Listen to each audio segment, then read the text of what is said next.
Lalu Nabi mengatakan, kenapa ini gandum ini ada yang basah di luar dan ada yang kering di dalam? Biasanya orang kalau beli gandum itu beli yang kering, kalau basah dia busuk. Lalu kemudian Nabi mengatakan, ya sahibat ta'am, wahai pedagang, ini kenapa gandumnya ini basah? Kenapa basah di luar ini kering, di dalam basah? Kata pedagang, ashabahul matar, kena hujan ya Rasulullah. Kata Nabi, kalau kamu dagang yang basah, biarkan dilihat orang, jangan menipu, jangan bohong. Maka kata Nabi, man ghasyana falaysa minna, siapa yang menipu bukan golongan umat Nabi Muhammad sallallahu alaihi wasallam.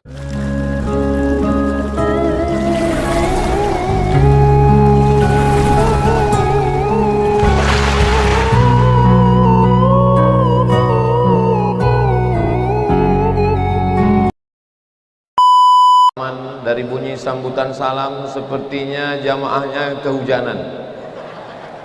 Apa kabar Bapak Ibu semua? Sehat? Alhamdulillahi Rabbil Alamin. Allahumma salli ala Sayyidina Muhammad wa ala ali Sayyidina Muhammad. Semoga kita mendapatkan syafaat Nabi Muhammad sallallahu alaihi wasallam. Amin ya Rabbal Alamin. Subur wakafnya, makmur masjidnya. Wakaf ini salah satu dari keutamaan ajaran Islam. Saya belajar di Al-Azhar dari tahun 98 sampai 2002 gratis. Ustadz Hasbi senior saya yang membawa saya keliling dari Makassar terus ke Maros, nanti kami ke Parepare, terus nanti sampai ke Sinjai, nanti akan kembali lagi keliling setiap tahun. Beliau juga tamat dari Al-Azhar dan kami belajar gratis. Senior kami, kakak kelas kami, Ustadz Anwar Sadat juga dari Al-Azhar gratis. Al-Azhar itu dari mulai TK sampai i'dad, ibtidaiyah, i'dadiyah, thanawiyah sampai kuliah. Dari mana Al-Azhar dapat uang? Mesir tidak seperti Saudi Arabia yang minyaknya banyak. Al-Azhar ini dapat uangnya dari wakaf. Wakaf artinya berhenti. Ini ada tanah yang sebelumnya di atasnya ada kebun kelapa, lalu kemudian kelapanya berbuah menghasilkan kopra, santan, tapi kemudian dia berhenti. Bukan berarti pokoknya berhenti berbuah, dia tetap berbuah, hasilnya berhenti, tidak lagi masuk ke kantong, tapi dia sudah menjadi wakaf. Itulah maka disebut dia berhenti, tidak masuk lagi ke kantong kita, tapi sudah dipakai untuk agama Allah subhanahu wa ta'ala. Hanya saja kalau cerita wakaf, selalu pikiran kita kalau disebut tanah wakaf, berarti tanah wakaf kuburan, tanah wakaf masjid. Memang betul, tanah wakaf masjid ini memang tanah wakaf. Tanah wakaf kuburan memang tanah wakaf. Tapi tanah wakaf dalam Islam adalah tanah wakaf yang menghasilkan. Panjang umur, sehat badan. Nanti kita berangkat umroh bersama Ustadz Abdul Somad. Sekaligus mudah-mudahan kita mampir ke Mesir nanti insya Allah. Amin. Ongkos tanggung masing-masing. Sampai di Mesir nanti ada namanya Universitas Al-Azhar. Di depan Universitas Al-Azhar ada namanya Rumah Sakit Husain, Mustashfa Husain. Jadi kami setiap tahun periksa kesehatan, karena dikhawatirkan mahasiswa yang keluar supaya dia selamat dari penyakit menular, tidak terkena virus HIV/AIDS. Dia diperiksa, pemeriksaannya gratis. Kenapa gratis? Karena rumah sakitnya dibangun di atas tanah wakaf, dan hasil dari wakaf itu dipergunakan untuk umat. Kawan saya, sahabat saya sakit, makan cabai tapi ngunyahnya malas. Akhirnya biji cabai menggumpal di dalam usus, bersarang di usus buntu. Maka kata dokter, ini mesti dipotong. Kalau tidak dipotong nanti dia meledak, pecah, meninggal. Akhirnya operasi. Ternyata setelah operasi diminta uang 2000 pon Mesir. Waktu itu 1 ponnya 3.000 rupiah. 2000 pon 2 kali 3 berarti 6 juta. 6 juta zaman itu 600 dolar. Uang tidak ada. Ternyata setelah dikeluarkan kartu mahasiswa Al-Azhar, gratis. Kenapa gratis? Karena ditanggung oleh Al-Azhar. Biaya kuliah gratis dari wakaf, rumah sakit gratis dari wakaf, tanah yang banyak dibangun ruko, rukonya disewakan, dibayarkan, masuk ke Al-Azhar. Tanahnya luas, dibangunkan hotel, hotelnya hotel syariah, hotel Islam, disewa orang, uangnya masuk. Untuk pengelola wakaf dapat 10%. Beda sama zakat. Kalau zakat dia 1/8. Innamas shadaqatu lil fuqara wal masakin wal amilina 'alaiha wal muallafati qulubuhum wa fir riqab wal gharimin wa fi sabilillah wa ibnis sabil. Zakat dibagi 8. Sedangkan wakaf 10% untuk pegawai, untuk biaya operasional, sedangkan 90% dipergunakan untuk umat. Jadi kita insya Allah berharap contoh wakaf ini akan hadir dari Kabupaten Maros ke depan insya Allah. Amin. Saya mau setelah tablik akbar orang mengerti wakaf, tidak lagi ini tanah wakaf untuk kuburan, ini tanah wakaf untuk masjid, cukup sudah banyak. Tapi ada tanah wakaf di pinggir jalan, dibangun ruko, 1 tahun sewa ruko 100 juta, ada 10 ruko berarti 1 miliar, 100 juta untuk gaji karyawan, 10%, 90 juta itu dipakai untuk anak yatim, fakir miskin, modal UMKM, untuk kesehatan orang tidak mampu. Jadi wakaf ini produktif. Siapa yang mengelolanya? Yang mengelolanya adalah BWI, Badan Wakaf Indonesia. Dari mulai Jakarta pusat sampai di ibu kota provinsi Makassar sampai di Kabupaten Maros. Jadi sudah ada. Tadi malam saya ketika panitia datang ke hotel ngambil foto, setelah acara fotonya gini Pak Ustadz. Lalu saya tanya, ini gambar apa ini? Ini huruf W, artinya kami dari Badan Wakaf Indonesia Kabupaten Maros. Selama ini orang khawatir kalau memberikan wakaf kepada Ustadz Somad, cemas, takut, khawatir. Sekarang tidak khawatir lagi karena sudah diatur Badan Wakaf Indonesia.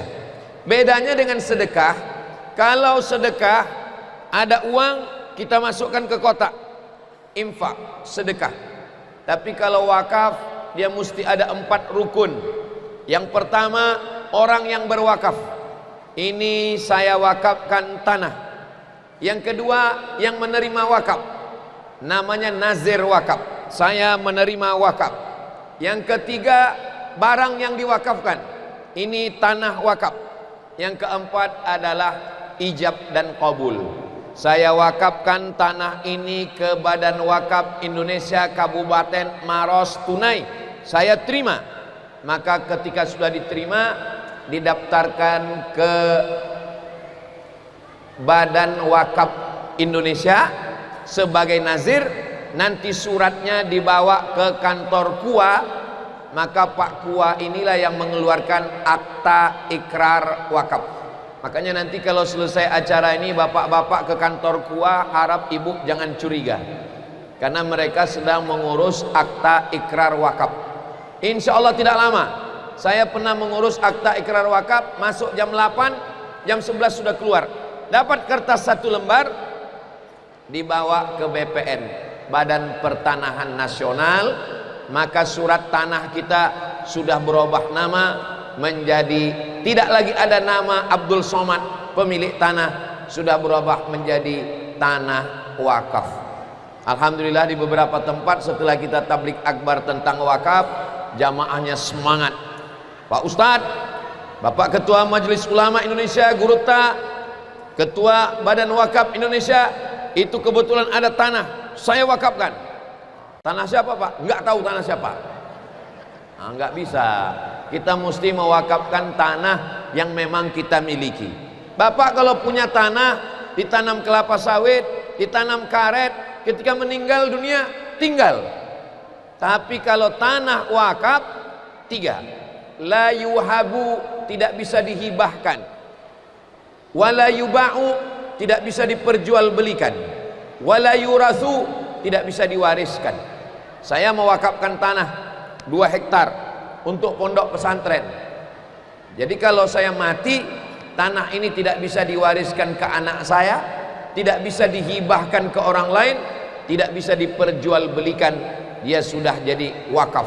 Wakaf artinya milik Allah Subhanahu wa ta'ala. Ini tanah-tanah yang bermasalah ini sekarang, ini gara-gara tidak diwakafkan. Solusinya wakaf. Misalnya saya bangun pesantren. Saya bangun pesantren di atas tanah. Tanahnya punya saya, tapi saya nggak punya uang untuk membangun kelas. Lalu kebetulan ada bapak pengusaha. Bapak bangun kelasnya ya? Ya, bangun kelas. Setelah bangun kelas, bangun asrama. Setelah bangun asrama, bangun kantor. Setelah bangun kantor, bangun ruko. Santri pun daftar banyak. Santri ribuan mendaftar. Ternyata terjadi konflik, terjadi clash. Kata saya, ini tanah saya, ini tanah punya saya. Kata yang bangun, ini bangunan punya saya. Lalu bagaimana solusinya? Ini tanah punya saya. Kalau kamu mau ambil bangunan, angkat bangunan kamu. Kelahi. Solusinya apa? Sebelum membangun, wakafkan tanahnya duluan. Maka kami tidak mau membangun sebelum tanahnya tanah wakaf. Kebetulan bulan lalu kakak kelas saya, alumni dari Mesir, nelpon. Assalamualaikum Ustaz Somad. Waalaikumsalam. Saya kebetulan dapat tanah, ini mau dikelola. Pesan saya satu, bang, jangan bangun sebelum tanahnya tanah wakaf. Oh, ini orangnya baik. Manusia bisa berubah, kawan bisa berubah menjadi lawan. Biasanya berteman karena sebelum ada duit masuk. Kalau sudah ada duit masuk, pertemanan bisa jadi perubahan. Jangan bangun sebelum jadi tanah wakaf. Nanti kalau sudah jadi tanah wakaf, baru bangun. Kalau mau konsultasi, wakafkan dulu tanahnya, baru kita ngobrol. Insya Allah. Nanti kami datang kalau sudah wakaf. Iya, sampai sekarang nggak datang-datang. Berarti tanahnya belum diwakafkan. Nah, jadi terjadi konflik itu karena tanah tidak wakaf. Pondok pesantren dijual. Loh, kok bisa pondok pesantren dijual? Di dalamnya ada gedung, di dalamnya ada anak menghafal Quran. Ternyata bapaknya dulu membangun pondok pesantren. Giliran anaknya, bapak sudah meninggal.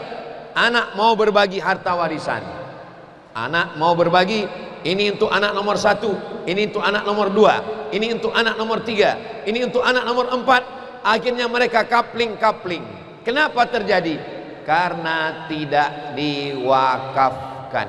Maka solusinya tidak lain adalah mewakafkan tanah, dan tidak boleh melanjutkan perjuangan ini sebelum status tanahnya jelas. Bapak Ibu yang dimuliakan Allah Subhanahu wa taala, aturan dalam ajaran Islam ini semuanya sudah jelas. Kalau kita laksanakan dengan baik, insya Allah lancar, dimudahkan Allah Subhanahu wa ta'ala semuanya. Dalam Islam ini ada namanya ibadah badan. Allahu Akbar, membaca Al-Fatihah, membaca ayat, ruku, ibadah badan. I'tidal, sami Allahu liman abidah, ibadah badan. Sujud juga ibadah badan. Duduk antara dua sujud, sujud lagi, tasyahud, salam, ini ibadah badan. Jihad, mudah-mudahan Allah menolong saudara kita di Palestina, amin, juga ibadah badan. Berdarah-darah, berperang, ibadah badan. Tapi ada ibadah yang disebut dengan ibadah harta. Ibadah harta itu ada 7. Pertama, zakat. Nomor 2, hibah. Nomor 3, wasiat. Nomor 4, wakaf. Nomor 5, sedekah. Nomor 6, lupa. Zakat, wakaf, infak, sedekah, wasiat, hibah. Zakat Kenapa zakat yang pertama? Karena zakat yang wajib nisabnya jelas, dan untuk kabupaten kita bayarkan ke Badan Amil Zakat Nasional. Kambing ada 40 ekor, zakatnya 1. Lembu onta ada 5 ekor, zakatnya 1 kambing. Emas ada 85 gram, zakatnya 2,5%. Ini zakat. Di atas yang paling tinggi zakat, di bawah zakat adalah infak. Contoh, kita memberikan uang, uangnya dipakai untuk listrik, ini namanya infak. Uangnya dipakai untuk pegawai karyawan, itu infak. Infak boleh habis. Sedangkan yang ketiga adalah wakaf. Wakaf nggak boleh habis. Makanya wakaf keramik, wakaf kubah, ini nggak boleh habis. Sampai hari kiamat kubah ini nggak habis. Tapi wakaf lilin nggak boleh. Kenapa lilin nggak boleh jadi wakaf? Karena lilin akan habis. Lilin dibakar, besok jadi nggak ada lagi. Makanya kalau ada orang ngasih lilin, itu akadnya bukan wakaf, tapi akadnya adalah infak. Apa bedanya dengan sodakoh? Sodakoh yang paling rendah. Zakat, infak, wakaf, sodakoh. Kenapa sodakoh paling rendah? Karena sodakoh ini tidak mesti uang. Kalau ada yang ngasih semen, wakaf. Kalau ada yang ngasih uang, infak. Tapi kalau sodakoh, itulah adilnya Allah. Yang kaya punya tanah, wakaf. Yang kurang kaya ngasih uang, infak. Lalu yang nggak kaya senyum. Senyum itu sudah dianggap sebagai sodakoh. Makanya bunyi hadisnya, tabassumuka fi wajhi akhika sodakoh. Senyummu ke wajah saudaramu sodakoh. Maka yang tepat itu kotak yang hari Jumat itu bukan kotak wakaf. Kalau ada yang menulis kotak wakaf itu kurang tepat, karena kita tidak pernah berakad ke kotak. Tidak pernah kita akad ke kotak. Sedangkan wakaf mesti ada akadnya. Saya wakafkan uang ini, kotaknya tidak pernah menjawab aku terima, nggak pernah. Maka tidak tepat kalau dia disebut kotak wakaf. Dan jangan buat kotak sodakoh, jangan tulis sodakoh. Karena sodakoh senyum pun bisa. Khawatirnya nanti waktu lewat semua senyum aja, nggak ada yang ngasih duit. Nah, maka yang paling tepat itu adalah kotak infak. Zakat nomor 2, infak nomor 3, wakaf nomor 4, sodakoh, lalu kemudian hibah. Nah, kalau hibah ini, hibah pasangannya adalah wasiat. Kalau hibah, misalkan kita berikan hibah, ini hibah ke anak kita, langsung urus surat izinnya, langsung ganti nama. Itu ada satu ruko saya hibahkan, langsung urus surat izinnya berubah. Tapi kalau wasiat nunggu meninggal dunia. Makanya kalau ada orang mengasih hibah, jangan senang dulu, karena orangnya belum. Kalau ada orang ngasih wasiat, jangan senang dulu, karena orangnya belum meninggal dunia. Kalau sudah meninggal baru berganti nama. Jadi semuanya ada 7. Paling tinggi zakat, nomor 2 infak, nomor 3 wakaf, nomor 4 sodakoh, nomor 5 berpasangan dengan nomor 6 wasiat dan hibah, nomor 6, 7 adalah ghanimah. Ghanimah harta rampasan perang. Ketika kita berperang dengan Israel, lalu kemudian kita menang, kita mengambilnya, ini disebut dengan ghanimah, harta rampasan perang. Jadi ada 7 ibadah harta.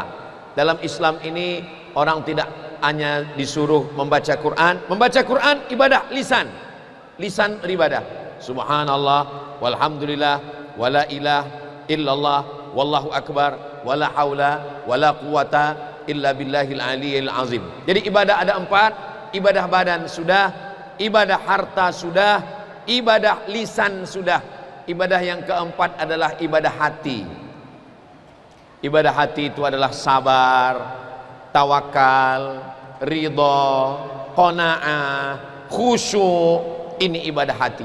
Dan ketika kita sholat, keempat-empat ibadah. Itulah kenapa sholat itu disebut sebagai tiangnya ibadah, karena keempat-empat ibadah itu ada pada sholat.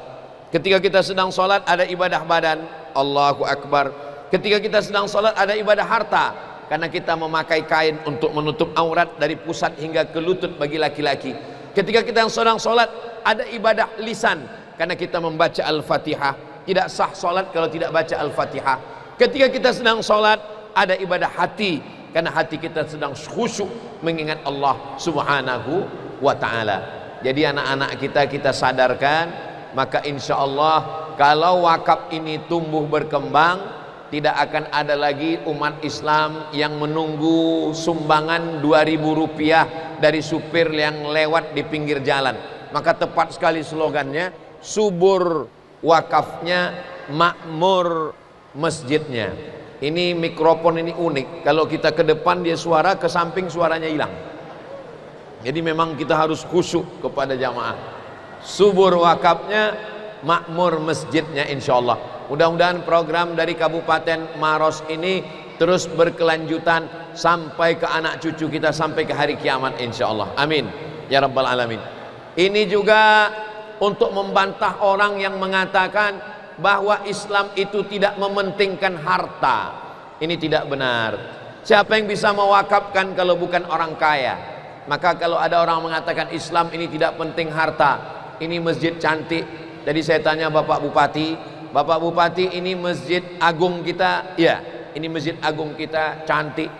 Memang masjid-masjid yang besar, yang kubahnya tinggi, yang masjidnya besar, itu suara memang permasalahan di mana-mana, masalah suara ini agak menggema suaranya. Tapi nanti yang agak kurang jelas, ceramah saya ini bisa ditonton ulang di channel Ustadz Abdul Somad Official. Subscribe, like, share, and comment insyaallah. Nah, adapun pada saat hari ini suasananya hujan, maka insyaallah Allah Subhanahu wa taala yang membuat Bapak Ibu semua hadir pada kajian duha ini, semua yang kita lakukan ini insyaallah diridhai Allah Subhanahu wa taala. Amin. Kalau kita lihat dalam ajaran Islam, masuk ke masjid, doanya Allahumma ftahli abwaba rahmatik, ya Allah bukakan pintu rahmat. Kenapa waktu masuk masjid minta terbuka pintu rahmat? Karena memang di masjid ini kita dapat rahmat Allah. Saat duduk antara dua sujud, Rabbil firli warhamni, rahmati saya ya Allah. Dan ketika kita sedang di masjid, turun rahmat kasih sayang Allah Subhanahu wa taala. Majtama'a qaumun fi baitin min buyutillah, sekelompok orang berkumpul di rumah Allah, yatsluna kitab Allah, membaca ayat-ayat suci, wa yatadarasunahu fima bainahum, mengkaji isinya, haffat bihimul malaikah, mereka dikelilingi malaikat, ghasyiyat bihimur rahmah, mereka diliputi oleh rahmat Allah, wa dzakarahumullahu fiman indah, mereka diturunkan Allah rahmat, dibanggakan Allah kepada para malaikat. Mudah-mudahan waktu yang paling mulia waktu duha, dan kita mendapatkan kemuliaan dari Allah Subhanahu wa taala. Amin ya rabbal alamin. Tapi ketika kita selesai, kita keluar dari masjid, maka doanya berbeda. Doanya Allahumma inni as'aluka min fadlik, ya Allah berikanlah saya rezeki. Kenapa keluar masjid minta rezeki? Karena ketika orang keluar masjid, dia ke toko, dia menjaga tokonya, dia berdagang, dia berjualan, dia berniaga. Apalagi ini bukan sekedar pengajian, itu di luar saya lihat ada tenda-tenda saudara kita yang sedang berdagang, UMKM. Memang di mana-mana Ustadz Somad kalau ceramah itu ada UMKM-nya. Insya Allah balon banyak laku karena ibu-ibu bawa anak-anak kecil. Nah, ini jangan lupa nanti pulang dari sini beli makanannya, beli dagangannya, beli souvenirnya. Kenapa? Karena saudara kita berdagang, berniaga, mereka sudah berusaha. Maka dalam Islam juga diajarkan untuk membangkitkan ekonomi keumatan. Jadi Nabi Muhammad SAW itu membangun pasar di kota Madinah. Nabi masuk ke dalam pasar, Nabi memasukkan tangannya ke dalam tumpukan gandum. Lalu Nabi mengatakan, kenapa ini gandum ini ada yang basah di luar dan ada yang kering di dalam? Biasanya orang kalau beli gandum itu beli yang kering, kalau basah dia busuk. Lalu kemudian Nabi mengatakan, ya sahibat ta'am, wahai pedagang, ini kenapa gandumnya ini basah? Kenapa basah di luar ini kering, di dalam basah? Kata pedagang, asabahul mator, kena hujan ya Rasulullah. Kata Nabi, kalau kamu dagang yang basah, biarkan dilihat orang, jangan menipu, jangan bohong.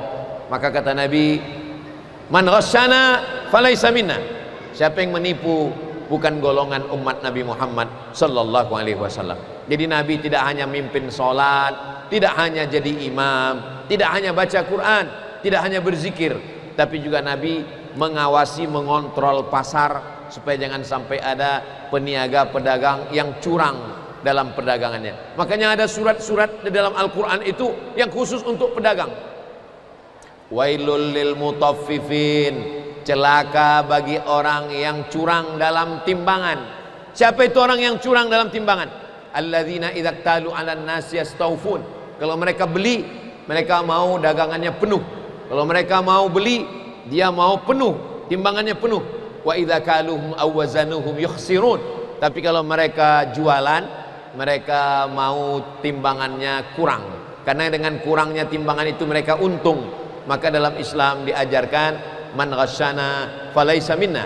Siapa yang curang, maka dia bukan umat Nabi Muhammad sallallahu alaihi wasallam. Kalau kita perhatikan 5 ibadah, 5 rukun Islam yang tidak mengeluarkan uang, hanya syahadat saja. Syahadat, asyhadu an la ilaha illallah wa asyhadu anna Muhammadan Rasulullah. Yang 4 ini semuanya mengeluarkan uang.